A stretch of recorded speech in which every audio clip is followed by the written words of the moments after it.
তো হ্যালো বন্ধুরা, কেমন আছো? সবাইকে স্বাগত পার্ট 4-তে।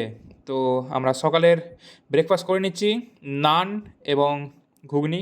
রাস্তার ধারে এই দোকানটা খুবই টেস্টি খাবারটা ছিল। তো এখন আমরা যাচ্ছি আজকে লাস্ট সাইট সিন করার জন্য, কারণ এরপর আমরা বাড়ি চলে যাব।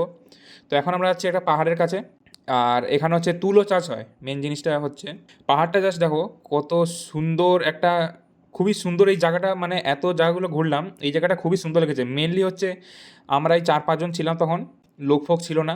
যত লোক কম থাকবে তত জায়গাটা সুন্দর লাগে আর কি। আর এইগুলো হচ্ছে তোমার অর্জুন গাছ। এই অর্জুন গাছে তো তুলো চাষগুলো হয়, এই যে উপর সব কাটা আছে, এগুলো সব মানে চাষ হয়ে গেছে আর কি। তো এখন আমরা যেখানে যাচ্ছি এখানে হচ্ছে পুরো আসল চাষ দেখতে পাবে।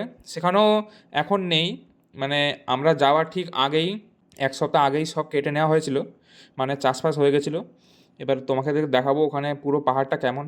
এই যে দেখতে পাচ্ছ, পুরো পাহাড়ে এরকম অর্জুন গাছ ভর্তি, সেগুলো সব এরকম মাথাটা কাটা আছে।